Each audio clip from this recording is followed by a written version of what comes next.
በዓለ ጰራቅሊጦስ። ጰራቅሊጦስ የሚለው ቃል ከሦስቱ አካላት አንዱ ለሆነው ለእግዚአብሔር መንፈስ ቅዱስ መጠሪያ ስሙ ሲሆን ትርጉሙም በጽር ወይም በግሪክ ቋንቋ ናዛዚ የሚናዝዝ፣ መጽንዒ የሚያጸና፣ መስተፍስሒ የሚያስደስት ማለት ነው። በዓለ ጰራቅሊጦስ በሌላ ቃል በዓለ ጴንጠቆስጤ በመባልም ይታወቃል። ይኸውም በግሪክ ቋንቋ በዓለ 50 የፋሲካ 50ኛው ዕለት በዓለ ሰዊት የእሸት የመከር በዓል ማለት ነው።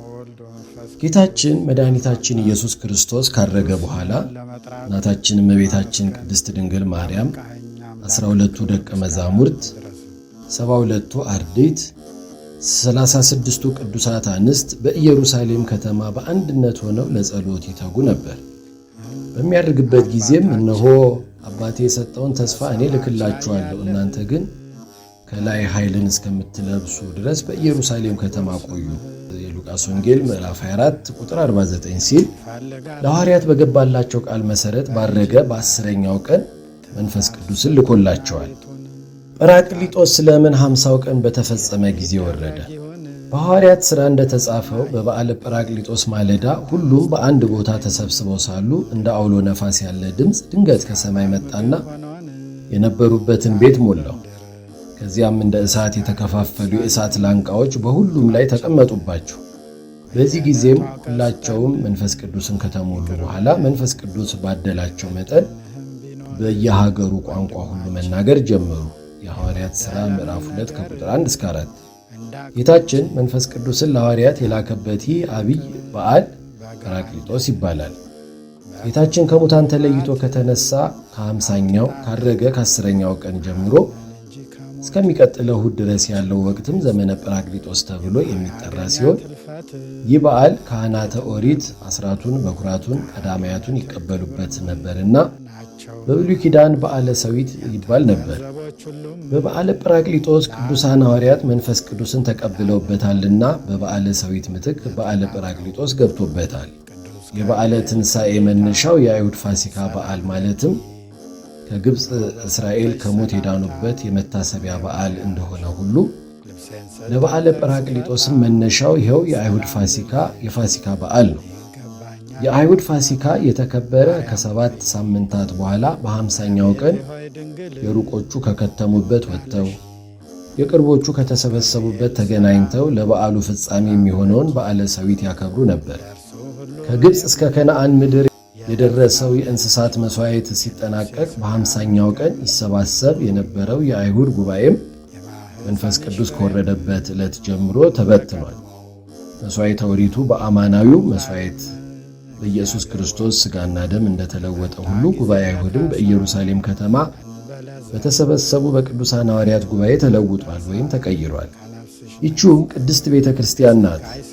ከሁሉ በላይ በምትሆን ሐዋርያት በሰበሰቧት በአንዲት በቅድስት ቤተ ክርስቲያን እናምናለን እንዳሉ ሰለስቱ ምዕት በጸሎተ ሃይማኖት። ሐዋርያት በጽርሐ ጽዮን ተሰብስበው ሳሉ መንፈስ ቅዱስ በእሳት አምሳል ወርዶ ሰማያዊ ሀብትን ዕውቀትንና ጸጋን አድሏቸዋል። መንፈስ ቅዱስ ከወረደላቸው በኋላ በአእምሮ ጎልምሰዋል። ጥቡዓን ወይም ቆራጦች ጽኑዓን ሆነዋል። ለስብከተ ወንጌል የሚፋጠኑበትንና ለሰማዕትነት የሚዘጋጁበት ልቦናንን ታድለዋል። ቀድሞ ይናገሩት ከነበሩት ከዕብራይስጥ ቋንቋ በተጨማሪ 71 ቋንቋዎች ተገልጸውላቸው ምስጢርን መተርጎም ጀምረዋል።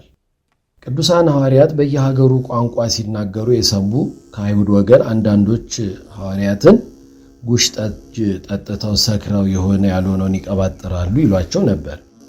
ቅዱስ ጴጥሮስም ይህንን ሐሳባቸውን በመንፈስ ቅዱስ አውቆ ሰክረዋል የምትሉ እናንት እንደምትጠራጠሩት አይደለም፣ ጊዜው ማለዳ ሰዓቱም ገና 3 ሰዓት ነው።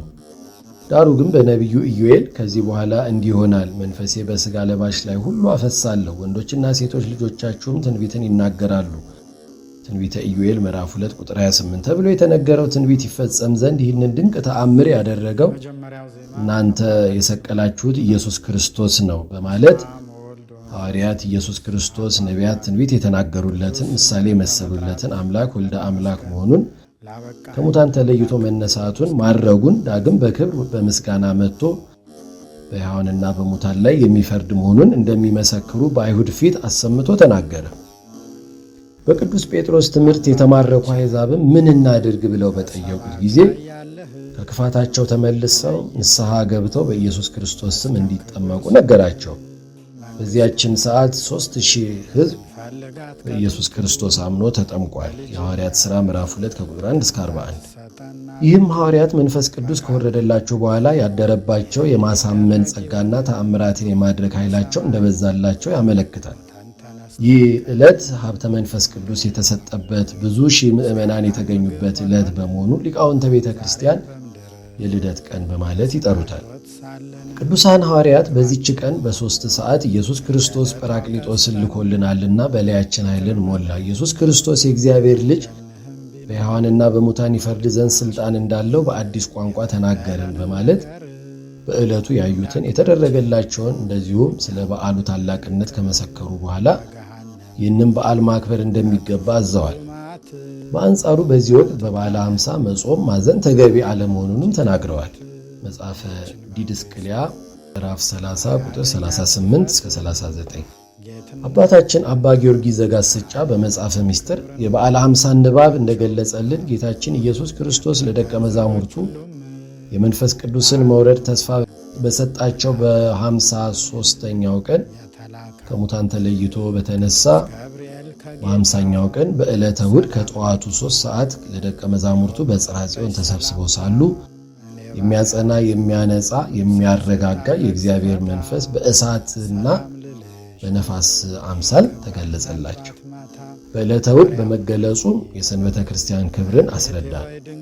ነገረ ምጽአቱን ወይም ደብረ ዘይትን፣ የትንሣኤውን ብርሃን፣ የመንፈስ ቅዱስን መውረድ ዘላለማዊ በሆነች ዓለማትን በሚያልፉባት ስለዚህም ጊዜ በሚጠፋባት የመንግሥተ ሰማያት ምሳሌ በሆነች በሰንበተ ክርስቲያን ነውና መንፈስ ቅዱስ በዕለተ እሑድ በእሳትና በነፋስ አምሳል ተገለጸ። እንግዲህ እናስተውል። እመቤታችን ቅድስት ድንግል ማርያም ግን ከቅዱሳን ሁሉ በላይ ናትና ቁጥሯ ወይም ክብሯ ከ120 ቤተሰብ ጋር አንድ አይደለም። የመንፈስ ቅዱስ ጸጋ ለመቀበል እንደ ሌሎች ቅዱሳት በዓለ ሃምሳን መጠበቅም አላስፈለጋት። ከአበው አብራክ ከፍሎ የጠበቃት፣ በማኅፀነ ሐና ያከበራት፣ በቅዱስ ገብርኤል ብስራት ክብሯን የገለጠ እግዚአብሔር መንፈስ ቅዱስ በተለየ ክብር ቀድሷታልና የሉቃስ ወንጌል ምዕራፍ 1 ቁጥር 35። የጰራቅሊጦስ መዝሙርና ምንባባትስ የትኞቹ ናቸው? በዓለ ጰራቅሊጦስ ከ9ኙ የጌታችን አበይት በዓላት አንዱ ሲሆን በዕለቱ በሊቃውንተ ቤተ ክርስቲያን የሚዘመረው የቅዱስ ያሬድ መዝሙርም ይትፌሳ የሚለው የትንሣኤ መዝሙር ነው። እንደ መዝሙሩ ሁሉ በጰራቅሊጦስ በዓል በቅዳሴ ጊዜ የሚነበቡ የቅዱሳት መጻሕፍት ክፍሎችም በትንሣኤ ዕለት የተነበቡትን ምንባባት ናቸው። እነዚህንም ጌታችን መድኃኒታችን ኢየሱስ ክርስቶስ ከሙታን ተለይቶ በመነሳቱ በማድረጉና መንፈስ ቅዱስን ለሐዋርያት በመላኩ እንደዚሁ ሥጋውን ቆርሶ ደሙን አፍስሶ የሰውን ልጅ ከዘላለም ሞት በማዳኑ የሰው ዘር ብቻ ሳይሆን የሰማይ መላእክትም የምድር ፍጥረታትም ሳይቀሩ ሐሴት እንደሚያደርጉ ምድርም በክርስቶስ ደም በመንጻቷ የጌታችንን ትንሣኤ በደስታ እንደሚያከብሩ ያስረዳሉ። ከበዓለ ጰራቅሊጦስ በኋላ ባሉት ሰንበታት ወይም እሁዶች የሚዘመሩ መዝሙራትም ትንሣኤን፣ ዕርገትን፣ የመንፈስ ቅዱስን መውረድ የሚያስረዱ ሲሆኑ ዓላማቸውም ከሙታን ተለይቶ ለተነሳው አዳምንና ልጆቹን ከዲያብሎስ ባርነት ከሲኦል ላወጣቸው ለልዑል እግዚአብሔር ምስጋና ማቅረብ ነው። ከዚህ ሁሉ ጋር ለማሳሰብ የምንፈልገው ቁም ነገር በዓለ ጰራቅሊጦስን ተከትለው 2 አበይት አጽዋማት ይጀምራሉ። እነዚህም ጾመ ሐዋርያት እና ጾመ ድህነት ረቡዕና ዓርብ ሲሆኑ ቁጥራቸውም ከ7ቱ አጽዋማት ውስጥ ነው። ስለሆነም ሁላችንም ልንጾማቸው እንደሚገባ በቤተ ክርስቲያን ሕግ ታዟል። ይህም ከቀደሙት አባቶች ጀምሮ የመጣ መጽሐፍ ቅዱሳዊ ሥርዓት እንጂ እንግዳ ሕግ አይደለም። ቅዱሳት መጻሕፍት እንደሚናገሩት በብሉይ ኪዳን ዘመን ነቢዩ ሙሴ ከእግዚአብሔር ዘንድ የተቀበለውን ሕገ ኦሪት ለሕዝቡ ከማስተማሩ በፊት ጾሟል። ኦሪት ዘጸአት ምዕራፍ 34 ቁጥር 28። ቅዱሳን ነቢያትም የተሰጠውን የተስፋውን ቃል መፈጸም እየተጠባበቁ እግዚአብሔርን ውረድ ተወለድ እያሉ ይጾሙ ይጸልዩ ነበር። ጌታችን መድኃኒታችን ኢየሱስ ክርስቶስም ጾም የምግባር መሠረት መሆኑን ሊያስተምረን ወንጌልን ከመስበኩ አስቀድሞ ጾሟል። ማቴዎስ ወንጌል ምዕራፍ 4 ቁጥር 1 እስከ 11። ቅዱሳን ሐዋርያትም በበዓለ ሃምሳ መንፈስ ቅዱስ ከወረደላቸው በኋላ ሕገ ወንጌልን ለሕዝቡ ከማስተማራቸው አስቀድመው ጾመዋል። እኛም እነርሱን ተከትለን በእነርሱ ሥርዓት መመራት በሐዋርያት ላይ ያደረው የመንፈስ ቅዱስ ጸጋና ሀብት በእኛም እንዲያድርብን በየዓመቱ ጾመ ሐዋርያትንና ሌሎችን አጽዋማትን መጾም እንደሚገባን በቀኖና ቤተ ክርስቲያን ተወስኗል። ጾመ ድነት ስሙ እንደሚያመለክተን የመዳን ጾም ማለት ሲሆን ይህም በብሉይ ኪዳኑ አጽዋማት በጾመ አስቴርና በጾመ ዮዲት የተተካ የሐዲስ ኪዳን ጾም ነው። በብሉይ ኪዳን በሐማ ምክንያት በእስራኤል ላይ ታውጆ የነበረው ሞት በጾመ አስቴር እንደተሻረ ሁሉ በሐዲስ ኪዳንም በዕለተ ረቡዕ በጌታችን ላይ በተፈጸመው ምክር የሰይጣን ሴራ ፈርሷልና በጾመ አስቴር ምትክ ረቡዕን እንጾማለን። እንደዚሁም በብሉይ ኪዳን በጾመ ዮዲት ምክንያት ሆሎሆርኒስ ድል እንደተደረገበት ሁሉ በሐዲስ ኪዳንም መድኃኒታችን ኢየሱስ ክርስቶስ በዕለተ ዓርብ በመስቀል ላይ በከፈለው መሥዋዕትነት ዲያብሎስ ድል ተደርጓልና በጾመ ዮዲት ምትክ ዓርብን እንጾማለን። የእነዚህ ሁለቱ ቀናት ረቡዕና ዓርብ ጾም ጾመ ድኅነት ይባላል። በአጠቃላይ ጾመ ሐዋርያትና ጾመ ድኅነት እንደ ጾመ ነነዌና አብይ ጾም የበዓላትና የአጽዋማት ማውጫ ቀመርን ተከትለው የሚመጡ ከሰባቱ አጽዋማት መካከል የሚመደቡ ጾሞች ናቸው። የጾመ ሐዋርያት መፈጸሚያው የቅዱስ ጴጥሮስና የቅዱስ ጳውሎስ በዓለ ዕረፍት ሐምሌ 5 ሲሆን ጾመ ድኅነት ግን ከበዓለ ሃምሳን በስተቀር በዓመቱ ሙሉ የሚጾም ጾም ነው። ዕለተ ረቡዕ የጌታ ሞት የተመከረበት ዓርብም አምላካችን የተሰቀለበት ዕለት ነውና በመስቀሉ መሥዋዕትነት ያገኘነውን ድኅነት ዘወትር ማሰብ እንደሚገባን ሁልጊዜ እንድንጾማቸው በቅዱስ ሲኖዶስ ሥርዓት ተሰርቶልናል። በዓለ ትንሣኤውን በደስታ እንድናሳልፍ ፈቅዶ እስከ ዛሬ ድረስ እንዳቆየን አሁን በጾም በጸሎት ድነን እርሱን የምናመሰግንበት ወቅት ስላመጣልን ለአምላካችን ለልዑል እግዚአብሔር ክብርና ምስጋና ይግባው። ስሙ ለዘላለም የተመሰገነ ይሁን። ይቆየን።